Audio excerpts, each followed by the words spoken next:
welcome to Say Auto.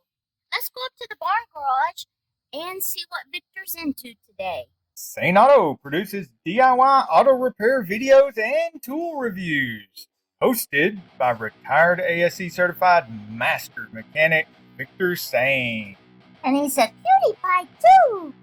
Today we get to play with the rear brakes on the 2010 Toyota Prius. Let's get greasy. Okay, you see the parking brake arm here? The cable pulls it forward, applies the pads without the hydraulics, does it mechanically instead of hydraulically to pin the rotor so that you have a parking brake. In order to test these parking brakes, what I did was I put the vehicle, while it was still on the ground, everything's together, I put the vehicle in drive and pulled up on the parking brake, gave it a tiny bit of throttle, and felt the back end squat because, of course, the front wheels were trying to pull the car forward while the back wheels were trying to stop it. That let me know that the parking brake was still working, which means the caliper was still working and the brake cable was still working. That way I knew that I didn't have to order a brake cable or a caliper for this job. Now this bolt is 14 millimeter, but you see a 17 millimeter wrench here. And the reason that's there is because I need the special thin 17 millimeter. This just happens to be a snap-on. It doesn't have to be a snap-on. If I can find a much cheaper alternative for you, I'll put a link in the description below. It needs to be able to slip in between this washer-like flat surface here and the ear on the caliper. Get in there and hold that. Now the Ryobi P44 might be half the price of the Milwaukee. You don't even have to invest in that if you want to do this job, because you could just simply use hand tools. But I will suggest that even if you don't use a swivel socket like these, use a 6-point socket, because you could damage the flats on these bolts. These are a special bolt and they're hardened, and you can't just go grab a bolt from the hardware store. Change these out.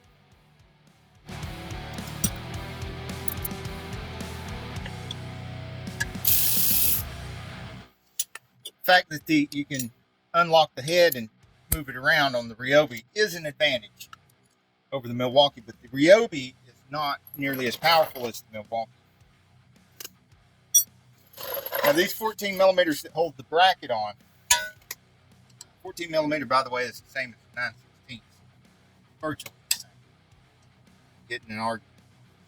Comments about how there's a tiny difference. There is a tiny difference. I like to hook an extra wrench onto the end of the wrench. Can't get to this with the swivel socket or my ratchet. So I'm having to use a wrench. Bottom one, top one, no problem. Socket in there. Add this wrench here, gives me leverage. I'll break that loose. I can wrench it the rest of the way. I can even get a ratchet wrench in there, which is what I'm going to do.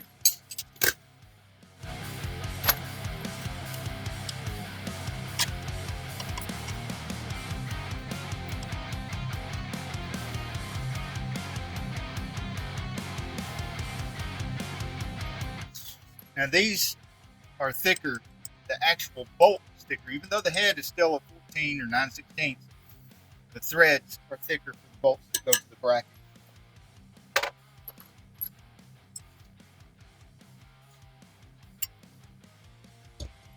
Caliper requires a special tool like this.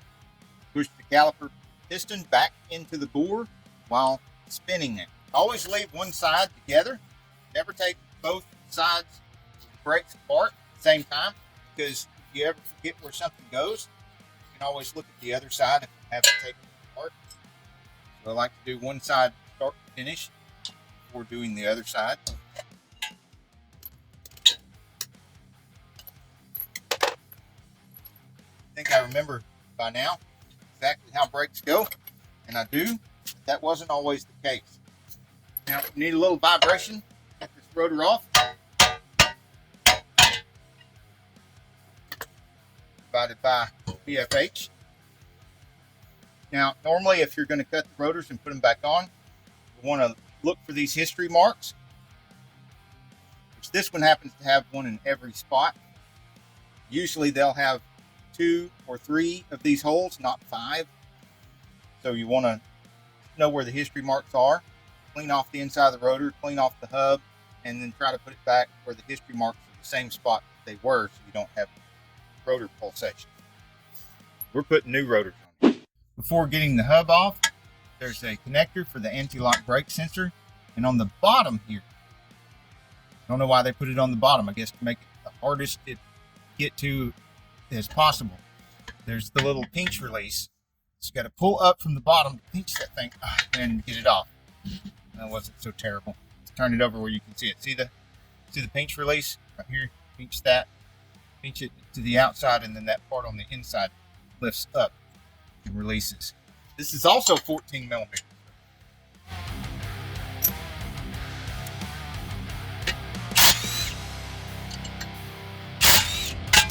Cool. Make short work of these. Be careful if you're looking for a Milwaukee fuel like this and you're looking through cheaper variations of it, because this is the high torque with the hog ring, and they have one with a pin here that is annoying as can be. It's unbelievably annoying, and it's a little bit cheaper than the one with the hog ring. And they also have a low torque version of this, which is cheaper. So if you're not using the link that I have in the description of the video, be careful of what you click on.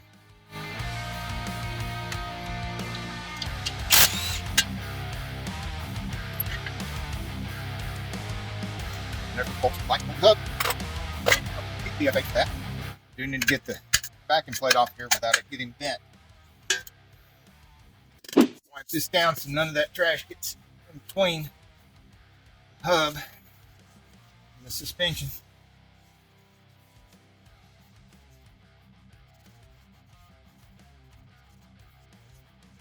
While you've got access, you want to look at things like this bushing, because if that bushing goes bad, your alignment goes out the rear. This swing arm goes all the way across. There's another bushing over there.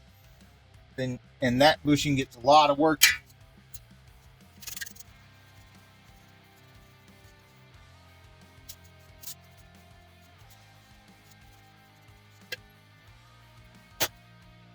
And look, make sure no trash has fell on your brand new hub. Get in there.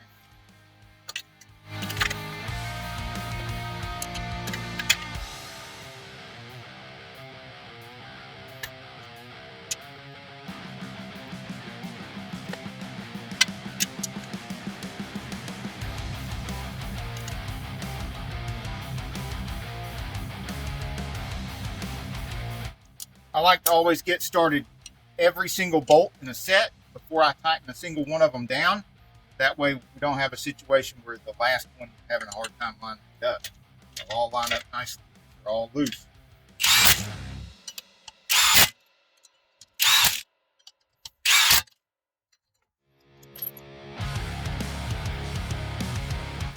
I didn't hammer down on that a lot in Milwaukee because I want to feel how tight they are.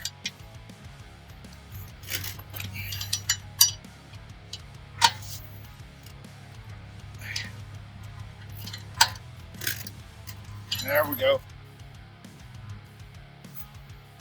And you're going to need Loctite for the bolts.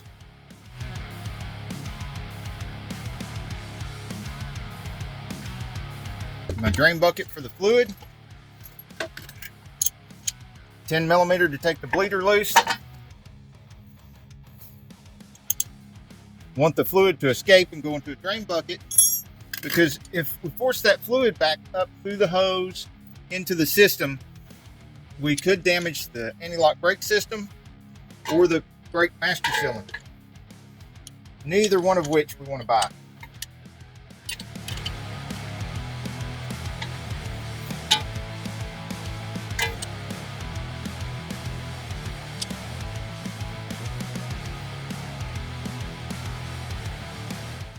Want the tool, the little divots and the reliefs on the piston. And then I want this backed off where the space is taken up. Then work tool, got a 19 millimeter and a 21.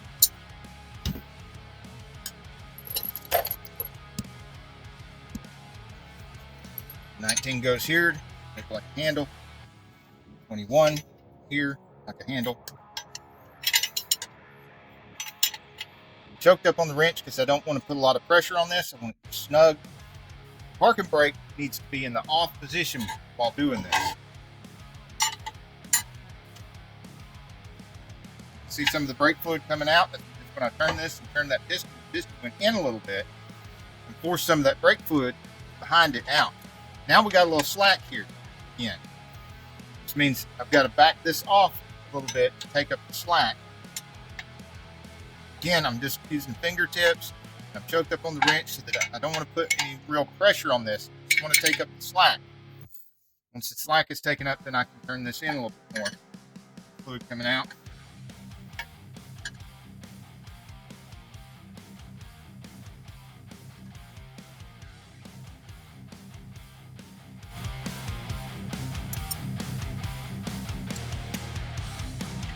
Process.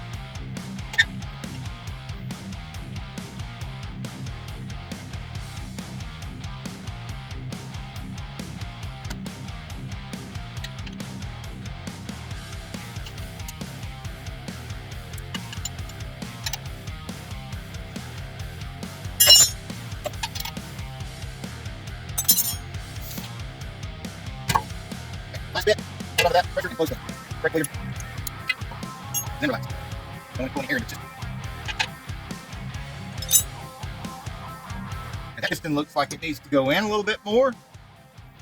And these need to line up better. We need a nice straight up and down. Because the pads will have these divots on the back of them to align with these reliefs on the piston.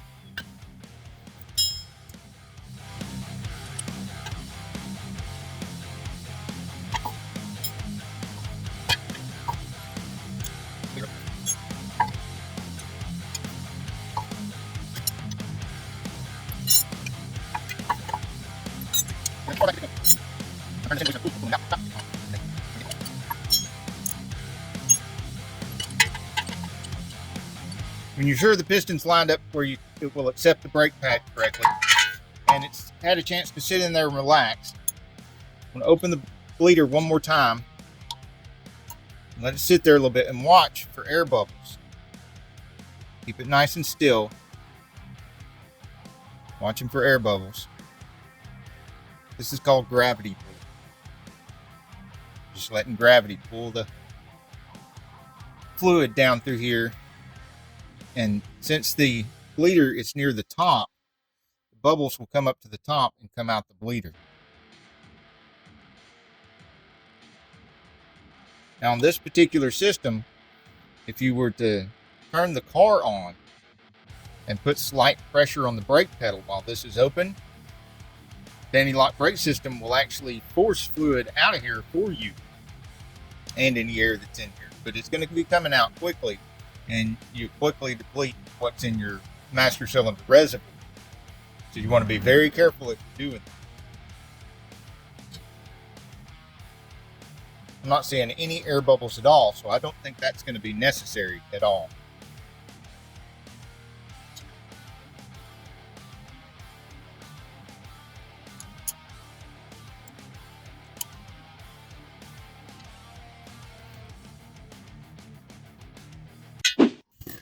We want the shiny new rust-free hub. Bang, shiny new rust-free hub. So, a little bit of this anti-seize. That air. Rub it on here. We have a very thin layer of it between, especially here on the hub part. Very thin layer between it and the new brake rotor. Dump it.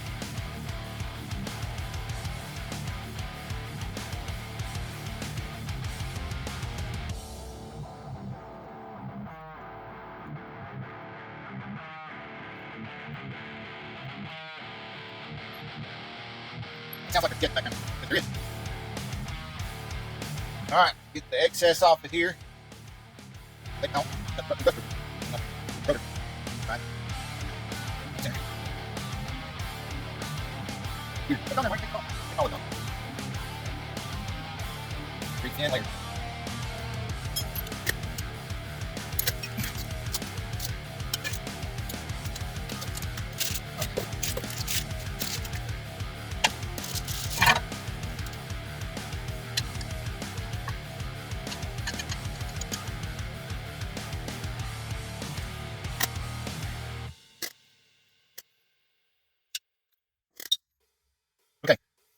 inboard pad, the wear sensor is at the bottom of the inboard pad.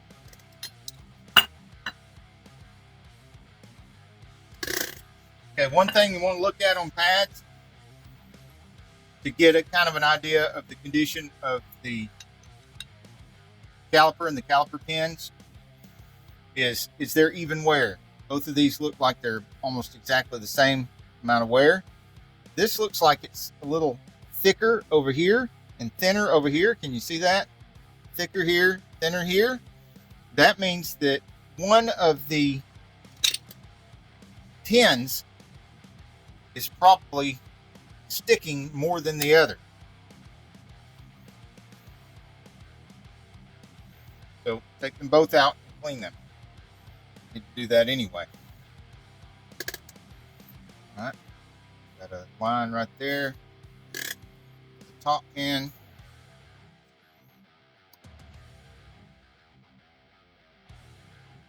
Line right there. Look the same, don't they? Top and bottom pin look virtually the same. Sometimes they're a little bit different. Got to look at that.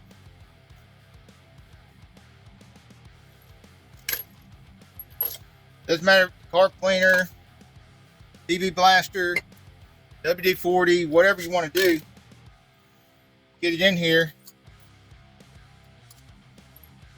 Clean these out, but don't put an engine oil based fluid in here because it could ruin the rubber. I also like to take, once I put the stuff in there, take the pin and put it down in there and twist it and move it around. Kind of break that stuff loose and then dump it out in my drain over there and repeat several times. So I'm going to go do that now.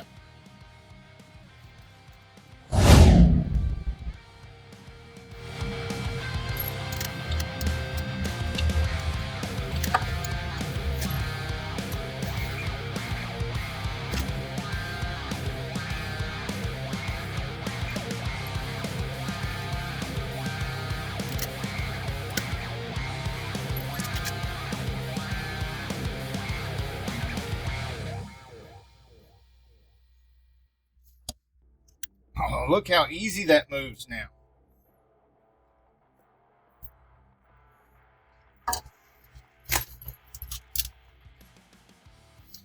Remember we were looking before in the wear indicator, squealer was at the bottom in the inboard pad.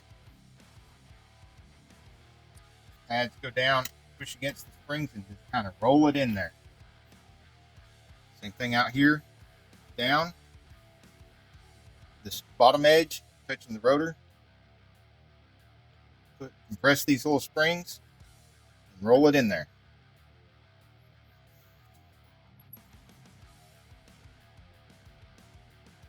Remember, we've got this opening here, coincide with that little notch on the inner pad. Since I've already put Loctite on the bolt in there,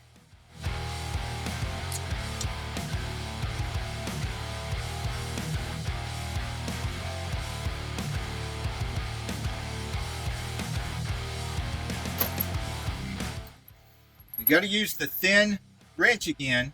You try to use a regular wrench, which will fit in there now. And when you tighten this 14 millimeter bolt, it's going to trap it in there.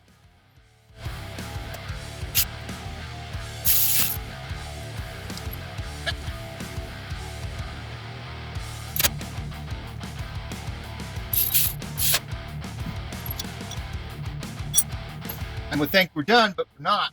We're not done. Because this has anti-lock brakes, what I'm going to do first is turn the car on, put slight pressure on the brake pedal, and hold that for a little while because I know it's going to pump fluid back here. And that gives it at least a little bit of pressure. And then I'll pump the brake pedal. I want y'all to have a really good view of it. Now,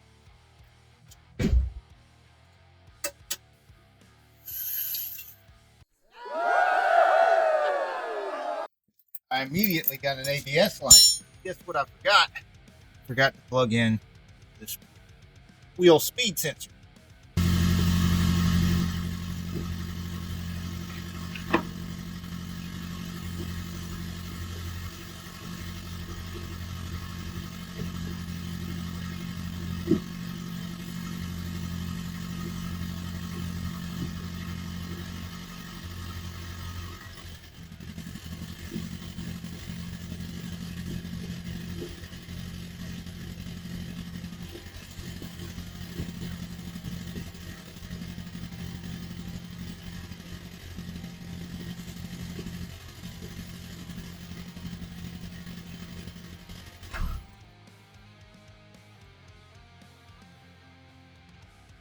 Okay, that piston seemed to have come out really well.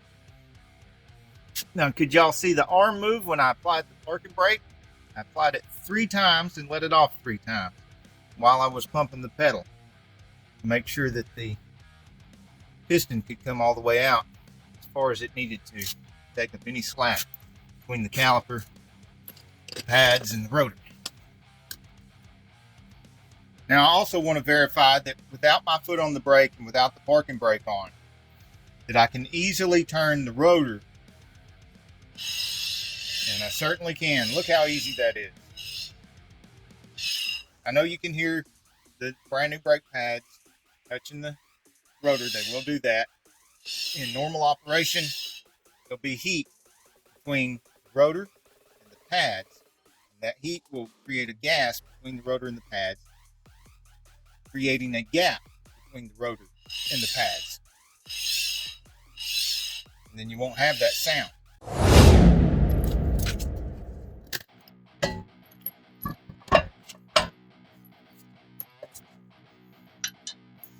And these have a shoulder. Need to get one down in there, getting the wheel into position so the wheel doesn't damage.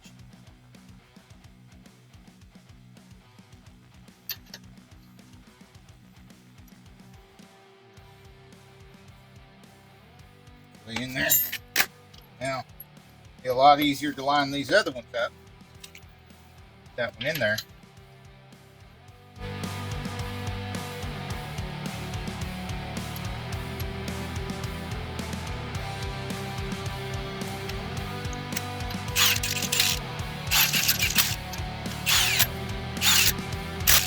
Not bad idea.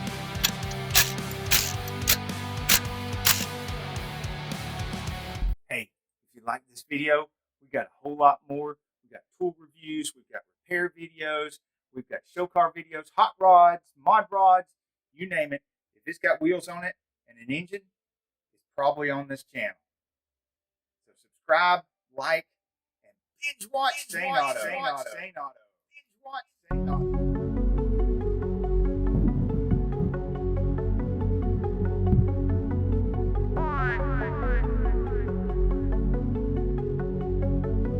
This is the blue Toyota Prius 2010 with 395,361 miles.